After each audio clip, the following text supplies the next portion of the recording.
Tonight, step into the mind of Nikola Tesla. The year is 1863. You're a young boy in the quiet village of Smiljan, nestled in the hills of the Austrian Empire. A summer storm gathers overhead. The air is charged. The wind whispers through the trees, and something invisible stirs deep within you, the first spark of a life that will one day chase lightning. If you enjoy stories like this, leave a like and let us know in the comments where in the world you're listening from and what time it is over there. We'd love to hear from you. Now close your eyes and let the storm begin. The sky is swollen with stormlight. You are 7 years old, and the village of Smiljan breathes softly around you, nestled in the green folds of the Austrian Empire's mountain borderlands. Wooden fences lean at tired angles. Chickens mutter under the eaves. In the distance, a single church bell tolls once, then settles. You crouch near the paddock behind your family's home, tracing circles in the mud with a stick. The air smells of pine and damp leaves, the kind of smell that clings to skin and clothes. The wind brushes over your bare arms, warm and wild and restless. Something is coming. You can feel it. Your older brother, Dane, is already on the black mare riding slow, wide circles through the field. He's only 12, but he sits tall in the saddle. He's handsome, clever, beloved. Your mother calls him gifted. Your father praises his memory, his precision. You love him too, though you barely understand why that love sometimes feels like distance. You watch from the fence, silent, the stick forgotten in your hand. The air seems to shift. A dry snap of static prickles the hair on your neck. Then the clouds break, sudden and sharp. A sheet of white lightning flashes overhead, blinding. The horse screams. Dane slips. His body arcs backward, arms outstretched, eyes wide. He falls. There is no sound at first, only the wind and the thud of the impact. Then shouting. Then silence again. You're frozen, your chest tight. Your hands numb. Your mother runs past you. Your father's boots stomp through the grass. You see them gather around Dane's still body. You do not move. You feel the shape of the lightning inside you, a silent current threading through your spine, anchoring you in place. He is gone by nightfall. The house becomes quieter. The silence is heavier than grief. Your mother speaks less. Her eyes stay red. Your father retreats into his sermons and long walks behind the church. At night, you lie awake in your narrow bed, eyes open to the dark, listening to the roof creak under the weight of memory. You do not cry. Instead, you imagine light, pale strands of it woven through the wood, floating above your chest, pooling behind your eyes. You begin to see things, not as they are, but as they might be. Gears turning behind stars, coils that hum without touch, towers taller than trees. You begin building small things. You find copper wire in your uncle's workshop. You twist it around nails. You balance magnets on flat boards and drop needles into bowls of water to watch them turn. You do not know what you're doing, only that it feels correct. The currents whisper softly, just beyond hearing. Your mother finds your contraptions and watches them with tilted curiosity. She never interrupts. She only touches your hair, then returns to her stitching. You stay up late, always by candlelight, sketching impossible shapes into the margins of books. The other boys in the village do not understand you. They laugh when you speak of invisible forces. They mock your long silences. You try to explain the patterns in the water wheel you built behind the schoolhouse, but they only kick it apart when you turn your back. You don't fight. You go home. You rebuild it stronger. You begin counting everything. Footsteps, fence posts, window panes. You arrange your cutlery at meals into symmetrical lines. You wash your hands 3 times, always 3. You don't know why it helps, only that it quiets the world. Your mind never stops moving. Even in dreams, you feel the pulse of imaginary engine spinning just out of reach. At 17, illness finds you. It begins with a fever, then weakness, then your stomach turns against you. The village doctor stands at the foot of your bed, murmuring words like cholera, and grave. You sweat through sheets, your legs tremble when you try to stand, and every breath feels like it might be your last. You lie in bed for weeks, drifting in and out of pain and sleep. But your mind does not fade. In the dark, you begin to see shapes again, clearer than ever. Towers made of wire and glass, machines that speak through the air, engines with no fire and no smoke. You whisper equations to yourself under your breath, repeating them until sleep silences you. One night your father sits by your side, rosary in hand, voice quiet with prayer. You open your eyes and say, voice hoarse and dry, that you do not want to become a priest. You want to build, to study, to see if what lives in your mind can live in the world. He looks down, fingers paused on the beads. If you live, he says, I'll send you anywhere. And you do live. The fever breaks one morning with a sky of pale gold above your window. You sit up slowly, your body hollowed but intact. Your mother weeps. Your father touches your shoulder with a gentle hand. The world seems slower now, more fragile. But the images in your mind have not dulled. If anything, they burn brighter. You begin to walk again, to eat again, to gather notebooks and pencils. You write constantly. You redraw the same machine 100 different ways. You don't know what it's called yet, only what it must do. Soon, you're preparing to leave. Your satchel is light, but your head is full. Your mother presses a pouch of herbs into your hand. Your father gives you a folded letter and a quiet nod. You do not look back until the road curves. The house is still. The trees are tall and watchful. The wind tugs gently at your coat. You are alive, and you are ready. The city of Graz swells around you like a machine. Cobblestone streets pulse with the clip of boots and carriage wheels. The buildings are tall, pale, their facades heavy with ivy and soot. You arrive in the autumn of 1875 with a satchel full of notebooks and a stomach full of nerves. Your father kept his promise. You're here to study electrical engineering at the Austrian Polytechnic. You're 17, and the world is finally made of the very pieces you've been dreaming about. Your room smells of ink, cold iron, and wet wool. It's little more than a bed, a cracked basin, and a wooden table beneath a narrow window. But to you, it feels like a laboratory. You unpack your pencils carefully, each placed in a row, each point tested against your thumbnail. The candlelight flickers across your notebooks, some of them worn to near transparency with diagrams. You trace them again that night before sleep, hand moving automatically, refining every curve of the coils you've imagined since the fevers broke. Classes begin at dawn. The lecture halls are vast, tall-ceilinged chambers filled with smoke from student pipes and the dust of chalk. You take a seat in the front row every time. You don't speak. You copy every equation, every formula. You memorize entire textbooks after one reading. The professors begin to notice. They call on you to solve the problems others leave half-finished. You do, easily. Your classmates admire you, but from a distance. You're polite, precise, and always distant, like a wire wound too tight. But something gnaws at you. The more you study the principles of direct current motors, the more you see their failures.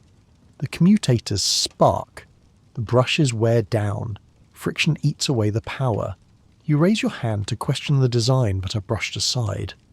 DC is what works. DC is what's used. You sit quietly and begin to draw again. By winter, your notebooks fill faster than your lectures. You stop eating as much. The energy is needed elsewhere. You live off weak coffee and crusts of bread. When sleep comes, it is in short electric bursts. Even in dreams, the machines churn.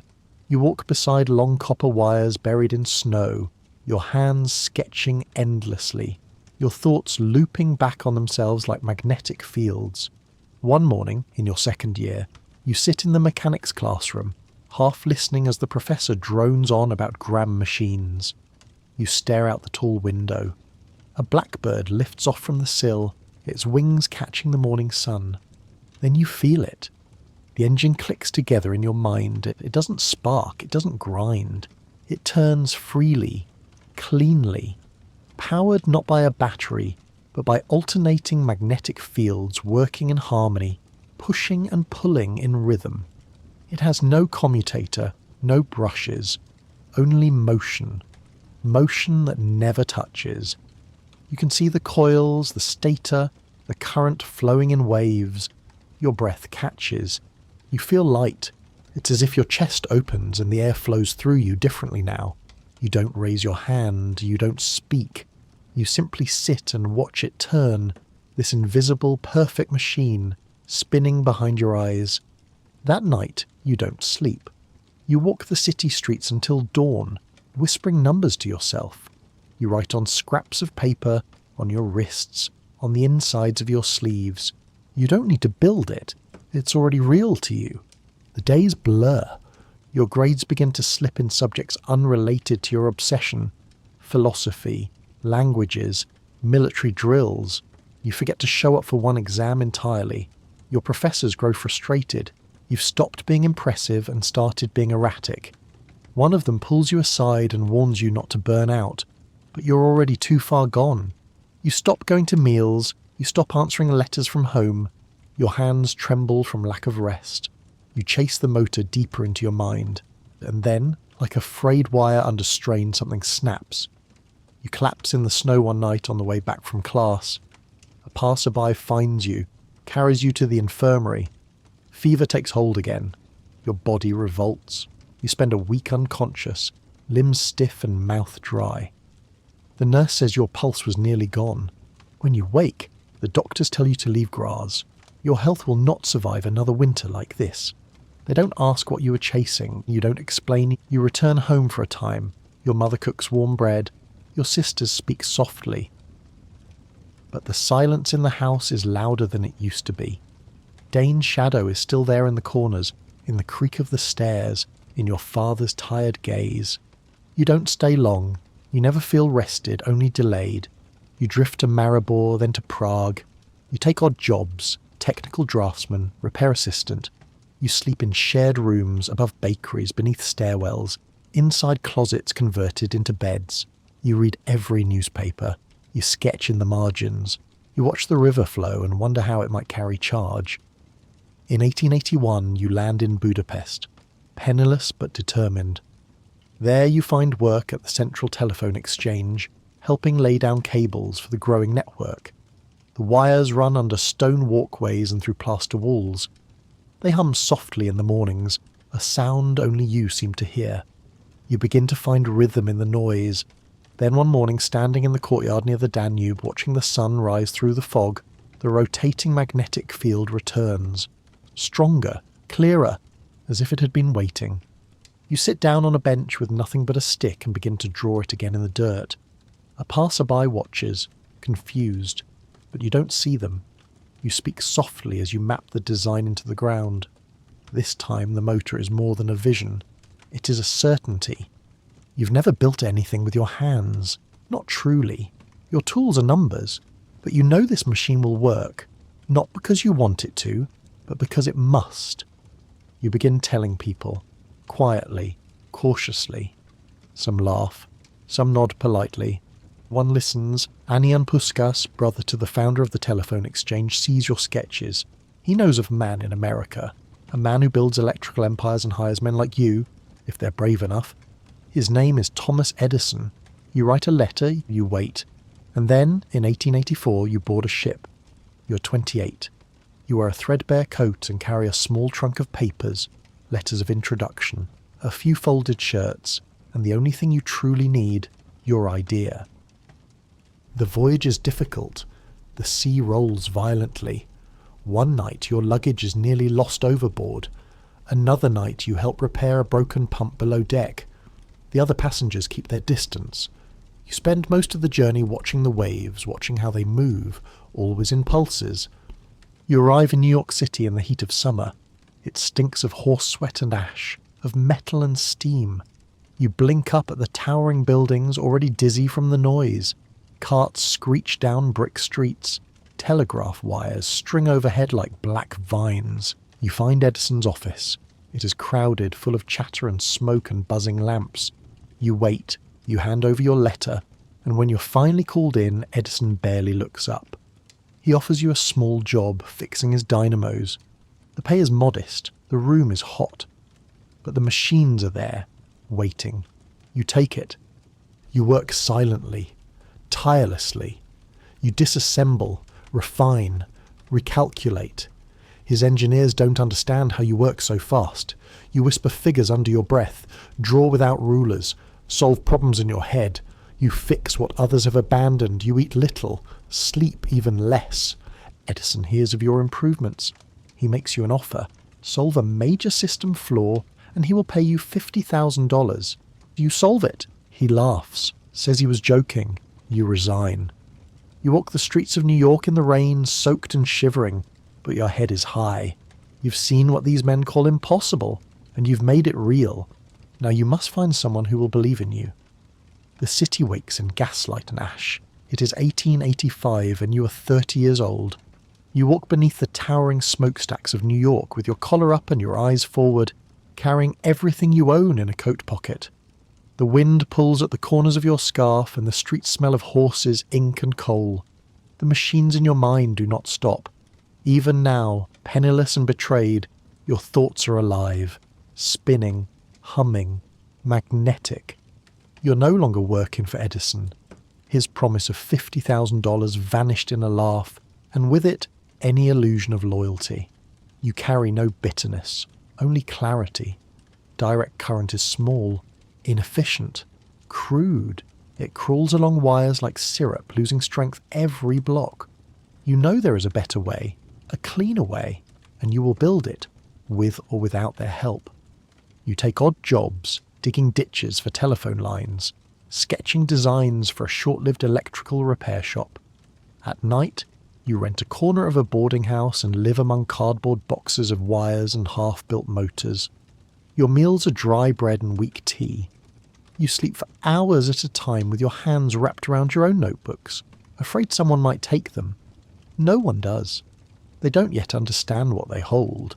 Then, one rainy afternoon, a man named Alfred Brown walks into your rented lab above a grocery. He watches you for 10 minutes without speaking. You're assembling a small prototype motor powered by alternating current.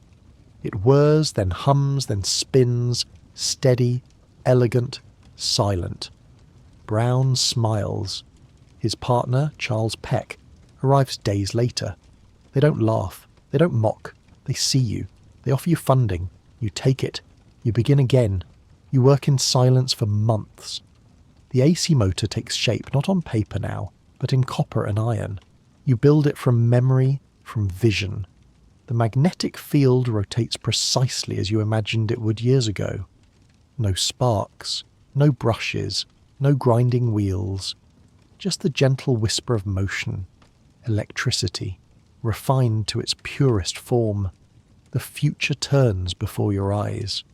In 1887, Brown and Peck arrange a series of demonstrations for patent examiners. You stand behind a long wooden bench lined with glowing tubes, humming coils, and perfectly synchronized motors. When the switch is thrown, the entire table seems to breathe. Lights dance from one bulb to the next. Motors turn in silence. There are no wires visible, no friction, only motion, channeled through empty air. The examiners are silent. They approve every claim. You're granted more than 30 patents in a single year. The patent office has never seen anything like it. Your name begins to whisper through the circles of engineers, investors, and skeptics. Some call you a genius. Others call you unstable. You do not care. The machines work. And somewhere out west, a man named George Westinghouse hears about you. Westinghouse arrives with a handshake and a proposal. He understands AC. He believes in scale, in infrastructure, in power distributed not to a few blocks, but across miles. He purchases the rights to your patents and offers you a contract. You read it carefully. It includes royalties for every horsepower generated by your system. You sign. The ink is smooth. The page smells of coal dust and varnish. You do not yet know that this signature will shape the century. and that you will never see the fortune it promised. Together, you and Westinghouse begin to build. The world does not welcome your system with open arms. Edison fights back, not with science, but with fear. He writes pamphlets claiming your current kills, that AC is unstable, dangerous, foreign. He hires showmen to electrocute stray dogs and horses in public demonstrations, using alternating current just to turn the crowd. One day, he helps engineer the first execution by electric chair. The man dies slowly, violently. The crowd recoils. Edison blames your invention. You do not reply. You build. You begin speaking before scientific societies. You arrive in finely tailored suits, your dark hair combed back, your eyes heavy but clear. You speak softly, with a thick accent and precision. You bring no assistants, no notes, only your machines. You raise your hand and a copper coil hums to life. You touch a bulb and it glows in your palm. The audience leans forward. They do not understand what you're doing, but they can feel it. That this is different. This is not magic, but it may as well be. In one famous demonstration, you stand before a crowded hall and pass thousands of volts through your own body. Your skin glows blue with corona discharge. Arcs of lightning leap from your fingers, and still you stand calm, smiling faintly. This is alternating current, safe, controlled, beautiful. The applause follows you into the streets. Reporters begin calling you a wizard. Then, in 1891, you make your greatest public leap. You invent the Tesla coil, a resonant transformer capable of generating high-frequency, high-voltage current. It is loud, radiant, unpredictable. You use it to send power without wires, through the open air, across space. In the darkened hall, you step away from the machine and raise your hand. The lamp lights in your palm. The crowd gasps. You have done the impossible. You leave the demonstration that night as a phenomenon, but the war is not over. In 1893, Westinghouse lands the contract to power the Chicago World's Fair, the Columbian Exposition. It is the largest public stage in the country. Edison's General Electric bids low, desperately trying to keep the contract, but Westinghouse wins it, and he chooses your system. The fair opens on a warm spring evening. As dusk falls, the president flips the switch. Hundreds of thousands of incandescent bulbs light up in unison, bathing the white city in gold. People scream, cry, fall to their knees. It is the first time in history that a city has been illuminated by electricity on such a scale. Your system does not flicker. It does not fail. That night the world turns. A sea has won. You stand alone in the shadows of the grand exhibition hall, watching the crowds move beneath the lamps. You listen not to the applause, but to the silence of motors running clean, the hum of a new century beginning to breathe. But victory has a cost. The deal Westinghouse made to win the fair was steep, too steep. His company strains under the weight. He comes to you, pale, shoulders slumped, and tells you the truth. He can no longer afford the royalty payments. The money promised in your contract, millions, perhaps more, is unpayable. The system is yours, he says, but he cannot honour the terms. You look at him for a long moment. Then you tear up the contract. There is no ceremony, no resentment, only a quiet understanding. The world has changed. That is enough. You walk back to your hotel with your hands in your pockets. You have made the current that will power the planet. But your pockets are empty. You return to New York and rent a suite at the Astor House, and later the Waldorf Astoria. You dress immaculately. Your collars are pressed. Your cane is carved from walnut. You dine alone, always at the same table, always with linen folded just so. The waiters know you by name. You read for hours in the lounge, papers spread before you like a command centre. The world still knows your name, but it does not know what you are working on next. You stop patenting. You stop sharing. You begin dreaming bigger. You begin dreaming of wireless power. If electricity can pass through the air for a few feet, why not a mile? Why not the Earth itself? You begin new experiments late into the night in a small rented lab above Houston Street. The walls are filled with copper plates and spiralling glass. You hire a few trusted assistants. They speak in hushed tones. You say little. You work in silence. And when the coils sing, when the arcs leap from point to point without wires, when the light shines from a bulb resting on the floor across the room, you smile. Because you know what comes next. You must go somewhere quieter, somewhere open, where the earth can listen. The air smells like salt and iron. The wind cuts in steady from the Atlantic, lifting the edges of your coat as you walk along the bluffs above Long Island Sound. It is the year 1901. You are 45.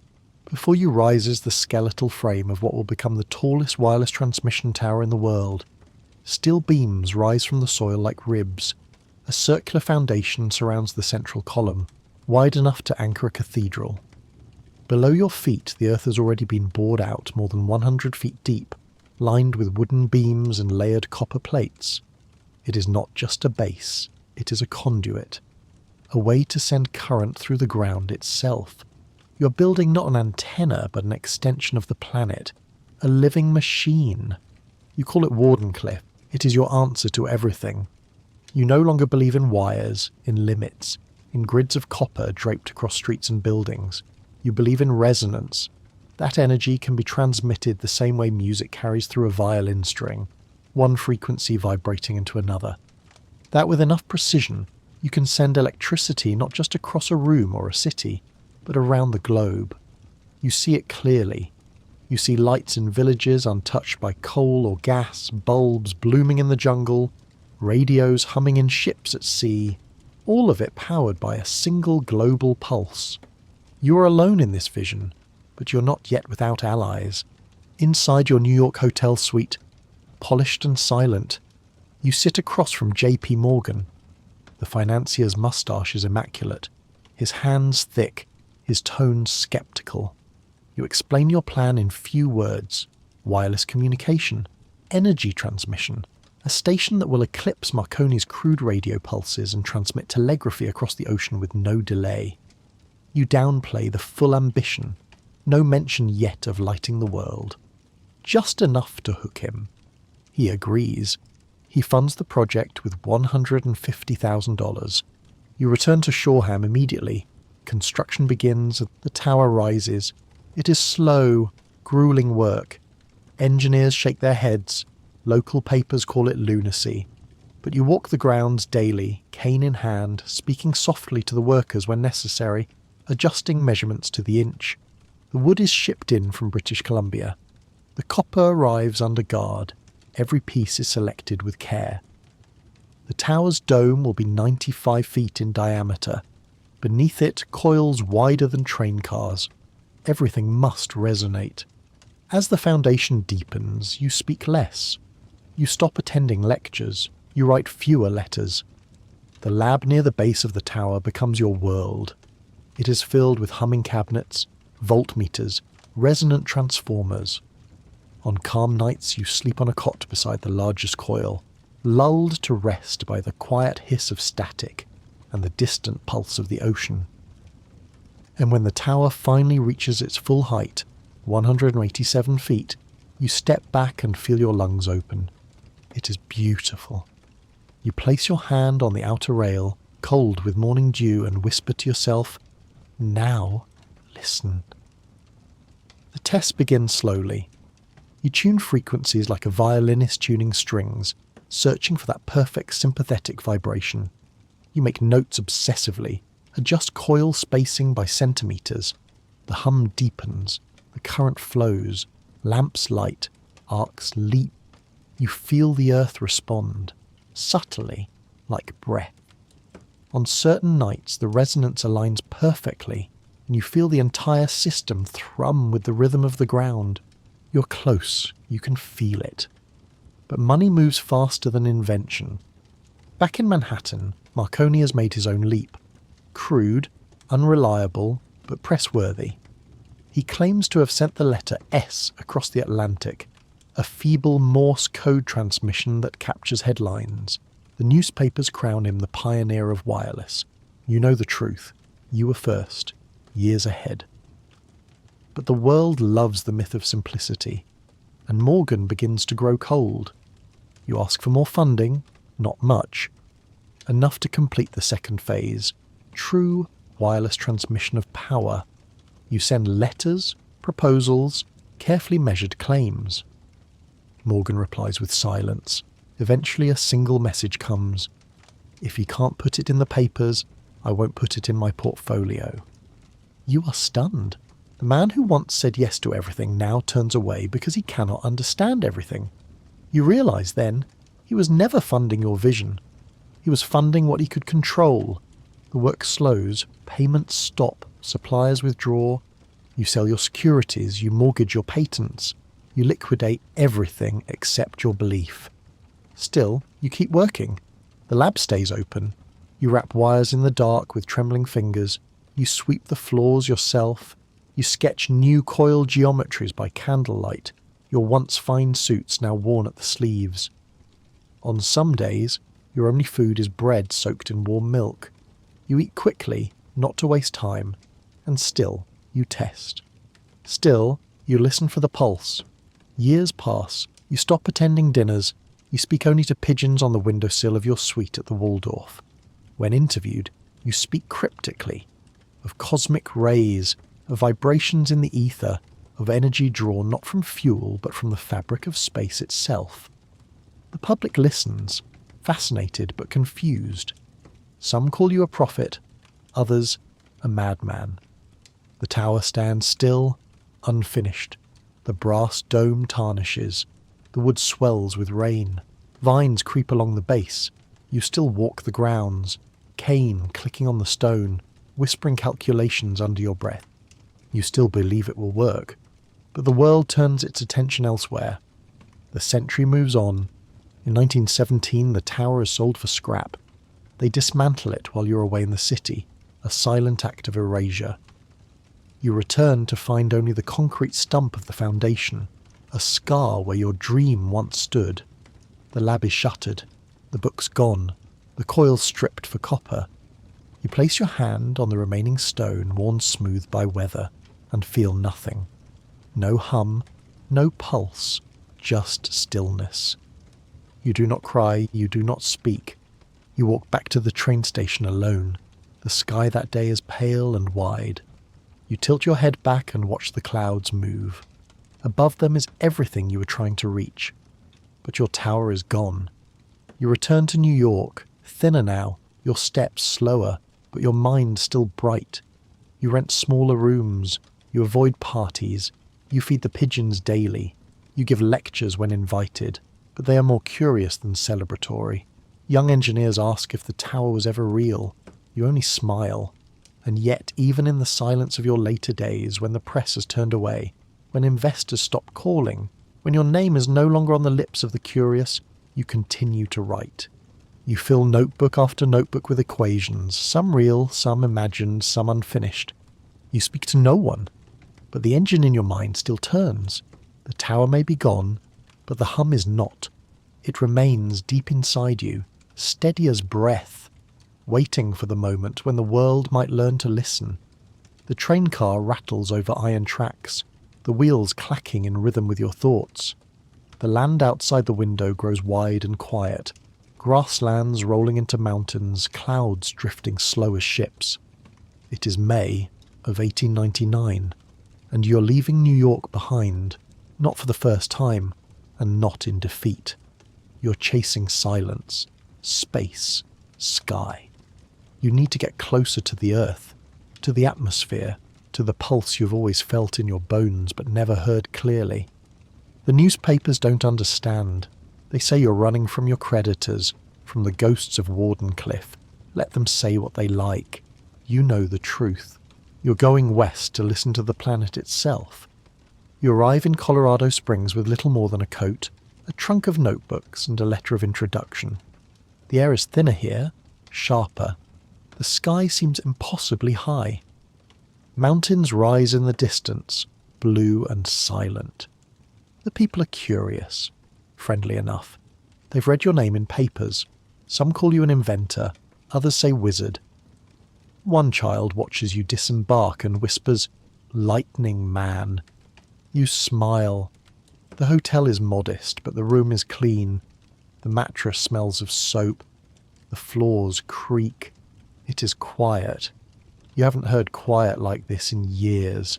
You begin construction outside town on the edge of an open plain, where the grasses sway in waves and the wind never stops moving. You choose the spot carefully. Flat ground, dry air, good elevation. You need the altitude. You need space above and soil below. The building goes up quickly. A wooden barn-like laboratory, simple and functional. Inside, the air smells of sawdust and iron. You lay the foundation with your own hands, help hammer beams, direct the placement of every support. At the centre, a wide platform. Above it, a tall tower topped with a metal sphere. This is not Wardenclyffe.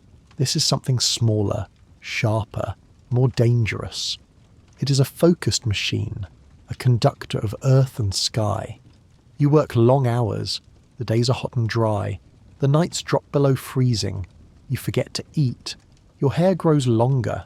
Your clothes become worn. But your hands are steady. You build coils wider than wagon wheels.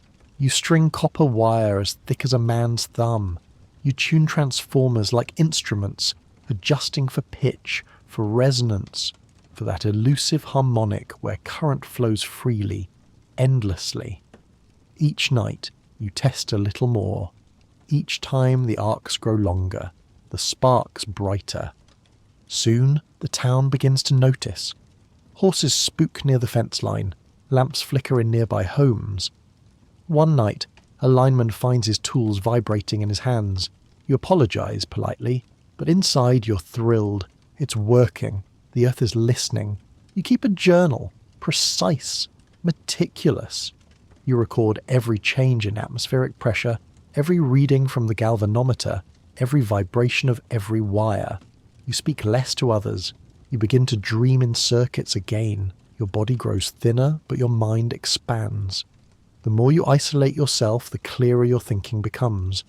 Your assistants follow your orders without question. They fear you slightly. You do not mind. Then, one night in July, the conditions are perfect. The air is still. The sky is heavy with heat. The stars are sharp. You stand barefoot on the lab floor, your coat hanging on a peg near the door. The machine is primed. The switches are in position. You give a single nod. Your assistant throws the lever. The laboratory explodes in light. Blue arcs race up the central mast and crackle outward in branching fingers. The coil hums, then sings, a pitch so high and pure it makes your teeth ache. Sparks leap from every corner of the room. The floor shudders. You see the metal sphere atop the tower glow like a miniature sun. Outside, lightning answers. It forks down from the clouds, meeting the tower in a flash that blinds you even with your eyes closed. The sound is immense, a thunderclap from inside your own chest. You laugh, breathless, stumbling back as the boards tremble beneath your feet. You hear windows shatter down the hillside.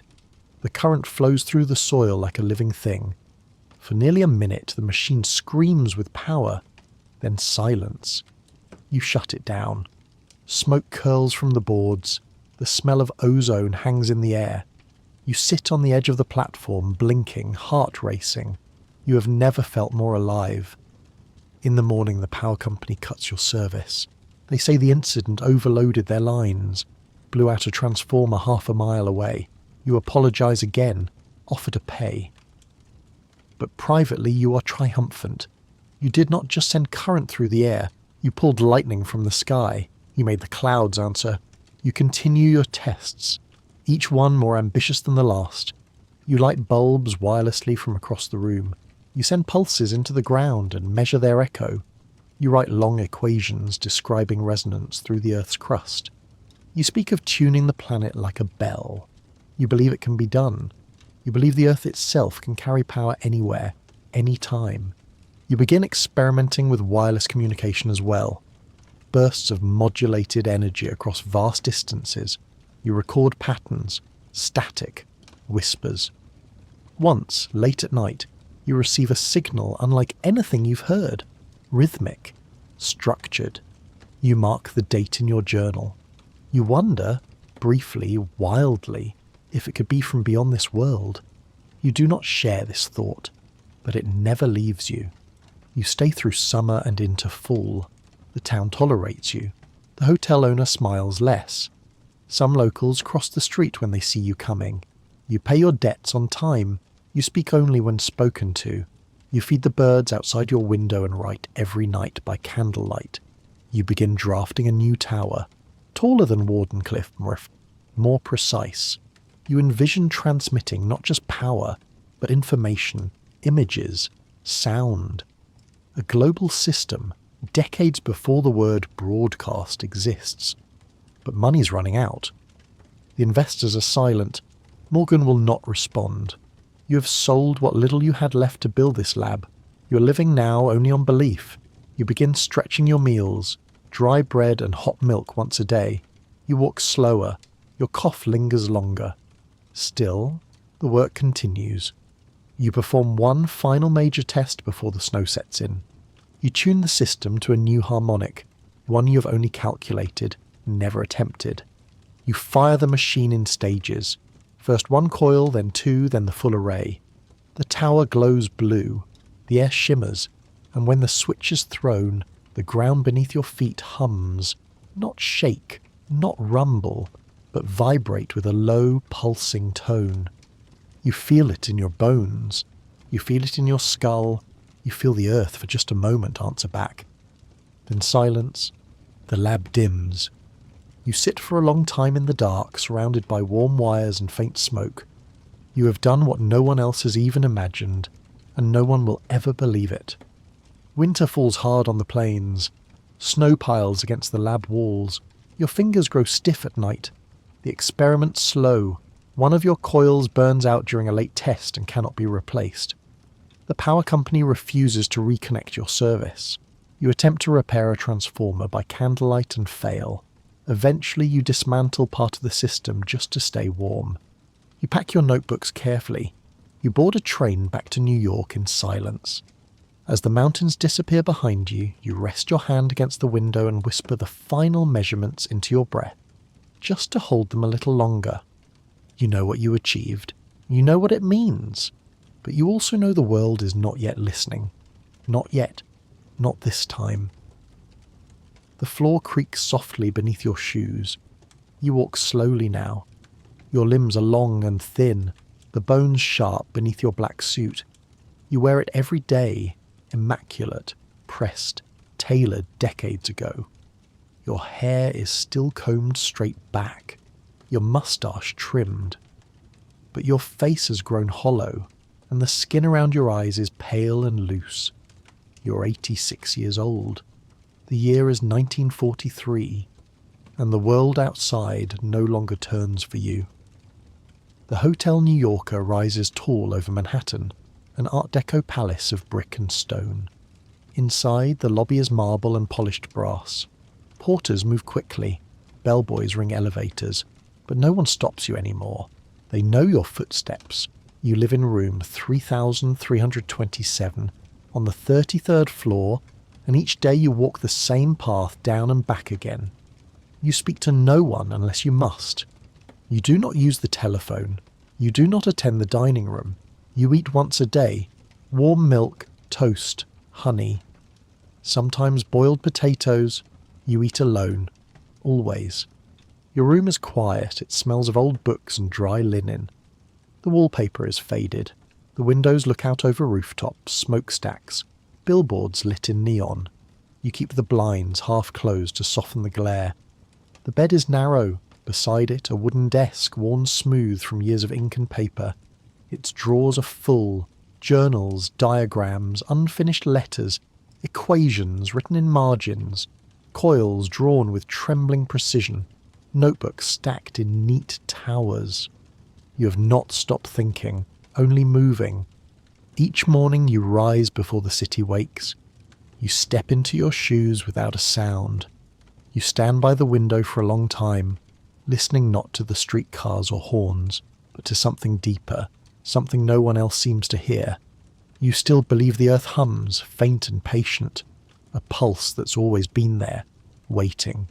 You close your eyes, you try to hear it, and then you feed the pigeons. You carry a bag of seeds and crumbs down to Bryant Park wrapped in your long coat. The wind pushes against your knees. You lean on your cane. The birds know you. They gather when you arrive, surrounding your shoes, fluttering onto the bench beside you. You speak to them softly, not in words but in breath. There is one, a pale grey with a white ring around its neck that you favour. She rests on your arm and does not flinch when you move. You believe she understands you. You say nothing about it, not anymore, but you feel it. Some say you are eccentric, some say mad. But when the birds come to you, when they land without fear and coo softly at your chest, you feel peace. You feel less alone. You return to your room in the afternoon, and you write. You no longer seek publication. You no longer file patents. But the notebooks fill anyway. Thoughts on cosmic rays, energy from the vacuum of space, frequencies no man has yet measured, machines that work not through force but harmony. You speak of vibration, of subtle resonance, of fields layered upon fields. Most would call it dreaming. You know better. You write it all down, neatly, methodically, page after page. You do not want it to disappear. The newspapers no longer print your name. The scientific world has moved on. They speak now of nuclear fission, of rockets, of radar. They forget who first lit the world with alternating current. They forget Niagara. They forget the arc of blue light that once leapt from your fingers to the sky. That is the way of things. You accept it. Still, the letters come, some from students, some from cranks, some from admirers you'll never meet. They call you visionary, or they ask if you really built a death ray. You never did. But you wrote of it, once. A defence system that could end war forever. You sent the papers to governments, sealed and precise. No one listened. You're glad. They were never meant to be used, only imagined. Your health fades slowly. Your legs ache. Your heart flutters. Some days your vision blurs, but you do not complain. You decline medicine, doctors, hospitals. You prefer silence. You walk when you can. You write when you are strong enough. You sleep more now, sometimes in your chair with a coat draped over your shoulders. The dreams come less frequently, but when they do, they are vivid. You are back in Colorado, or in Smiljan, watching Dane ride, or standing before Wardenclyffe, tall and humming whole. There are moments when you feel the hum again, not in machines, but in memory. You're not sad, you're tired, but not sad. You've done what you could. You've lived as you had to live. You've stayed true to the music in your mind. One evening in early January you feed the pigeons later than usual. Snow is falling in slow, heavy flakes. Your coat is thin. You sit beneath a bare tree, your breath visible in the cold. The birds gather regardless, even in the white hush of winter. The ring-necked dove lands on your lap. You do not move. You simply watch the flakes melt against her feathers. Back in your room, the lamps are low, you eat half a pear, you drink warm milk, you sit by the window and rest your hand on the glass.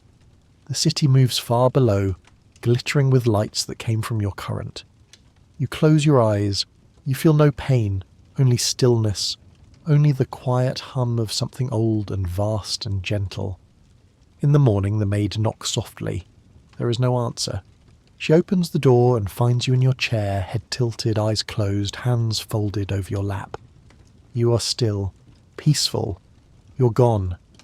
But outside the window the sky is clear, and in the world below machines still turn, lamps still glow, and the pigeons, waiting in the cold, still come.